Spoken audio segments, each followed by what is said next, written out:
Bueno, seguimos con BTV Noticias y es momento de análisis. Recibimos a Eduardo Botinelli, director de Factum, para hablar de esto que va a lanzar hoy Cabildo Abierto, que es el plebiscito, la recolección de firmas, en verdad, contra la usura y por una deuda justa. Bienvenido, Eduardo, ¿qué tal? ¿Qué tal? ¿Cómo están? ¿Cómo andás? Un gusto. Bueno, muy bien. Lo primero que uno se preguntaría es, bueno, más allá de el título de la deuda justa o contra la usura, ¿de qué se trata exactamente esta recolección de firmas de Cabildo? Y bueno, también historiar brevemente por qué se llega a la recolección de firmas. Bueno, sí, efectivamente esto es algo que está planteado ya hace 3 años en la discusión parlamentaria.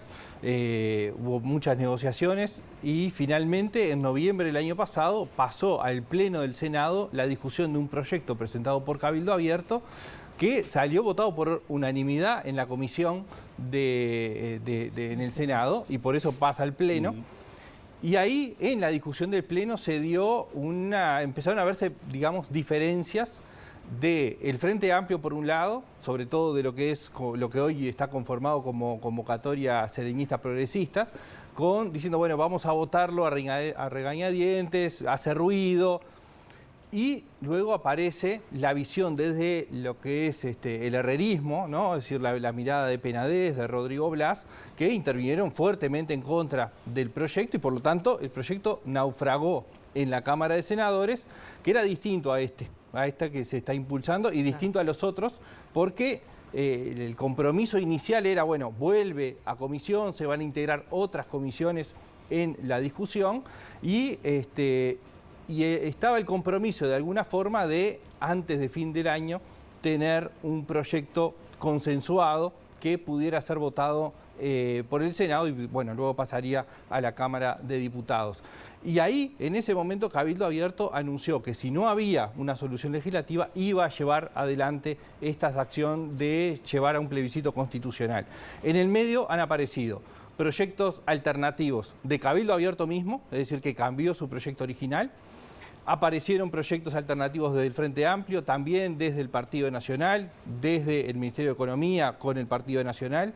Y hay también un proyecto vinculado al tema de las tasas de interés, que también está desde el inicio de esta legislatura, de Daniel Peña, el diputado del Partido de la Gente, ¿no? Entonces, Cabildo Abierto de alguna forma anunció que si no había acuerdo en el Senado o en el Parlamento en términos generales, iba a impulsar un plebiscito y que finalmente es lo que está haciendo. Es decir, empieza hoy, por lo menos el anuncio, de comenzar la recolección de firmas para llevar adelante un plebiscito constitucional que modifica las reglas, digamos, de lo que se viene aplicando ahora en cuanto a las tasas de interés y en cuanto a una reestructura de deudas que era quizás el proyecto original. Eduardo, ¿y qué aspectos contempla este plebiscito? Que es una reforma constitucional, o sea, se van a juntar firmas para reformar la Constitución, ¿no? Bueno, sí, el nombre que le pusieron es, digamos, el mensaje bastante claro, ¿no? Es decir, de qué se establece. Primero, establece que hay usura, por eso va contra la usura.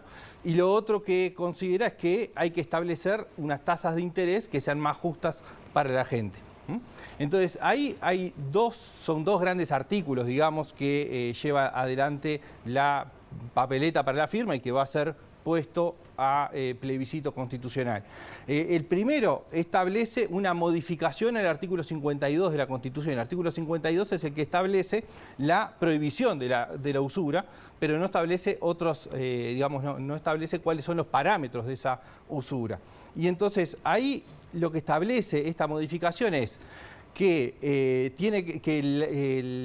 la deuda, las tasas van a ser fijadas por una ley aprobada por 2/3 del total de componentes de cada una de las cámaras. Después vamos a ver que hay una disposición transitoria, ¿no? Pero la Constitución quedaría que es mediante una ley y no deriva a terceros la capacidad de fijar las tasas como hoy se da con el Banco Central, ¿no? Y que determinará esa ley el interés máximo permitido por todo concepto, ¿no? Donde incluye las tasas, las moras, las comisiones, los ajustes, los adicionales, ¿no? Y que también incluye al Estado dentro de estas limitaciones, ¿no? Es decir, a todas las instituciones del Estado, empresas públicas y demás, y que establece claramente que la ley no puede delegar la determinación del máximo a otras instituciones. Es decir, queda en la Constitución establecido eso. Y luego, lo que ya existe, digamos que se van a determinar las penas en caso de contravención y que nadie será privado de libertad por deudas, ¿no? Eso ya está, es decir, lo que incorpora es quién determina la tasa y mediante qué mecanismo. El mecanismo sería con una ley por 2/3 de cada una de las cámaras. El segundo artículo que se pone en la recolección de firmas y se plebiscitaría en caso de alcanzar las firmas, está, digamos, indicando con disposiciones transitorias. Y esas disposiciones transitorias tienen dos ejes.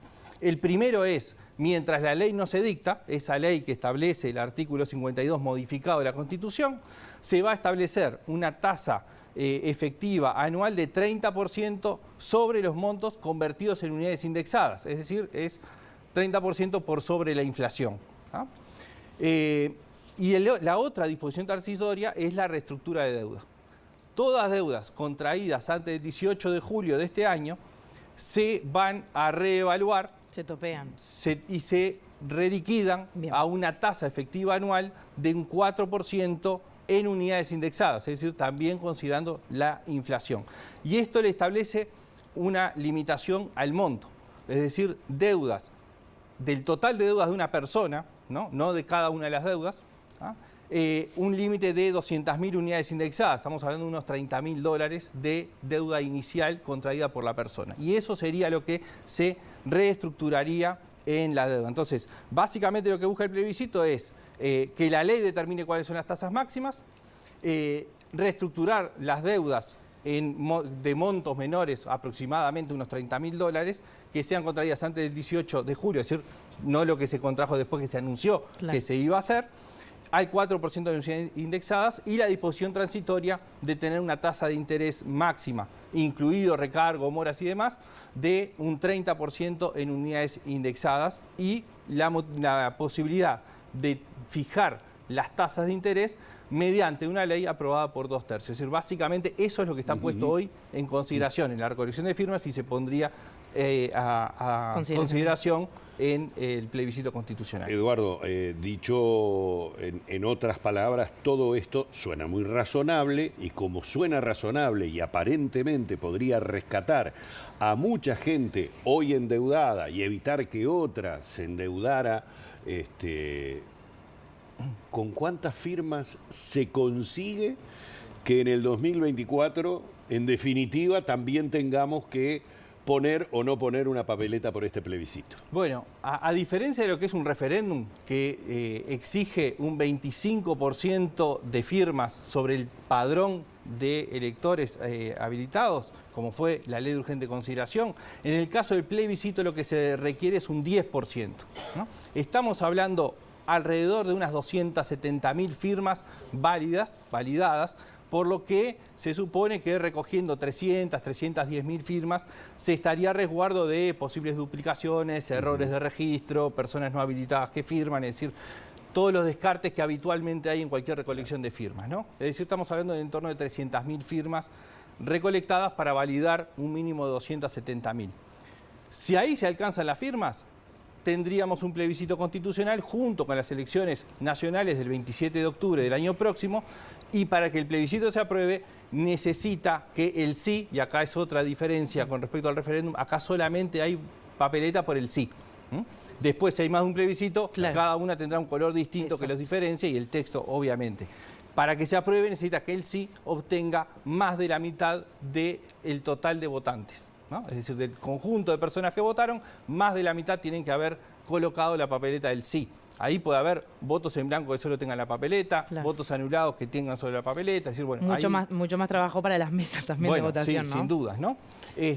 Lo mismo rige para el otro plebiscito que empieza a ser impulsado por el PIT-CNT, ¿no? Es decir, tanto en la cantidad de firmas requeridas como en la barrera para que sea aprobado. Tenemos más o menos aproximadamente 300.000 personas en el clearing y unas 700.000 que no se les puede cobrar las deudas que mantienen. ¿Vos cómo evaluás esto? ¿Es alcanzable esa cantidad de firmas? Bueno. Digo, ¿quién no tiene una deuda o no tuvo una deuda en su vida? O sea, la base, digamos, es muy amplia, ¿no? La base de posibles firmantes y votantes es muy amplia, sin duda, porque son personas que están afectadas por una realidad específica. Entonces, en principio, es muy fácil. Ahora, acá hay dos temas. Primero, ¿Quiénes se suman a la comisión?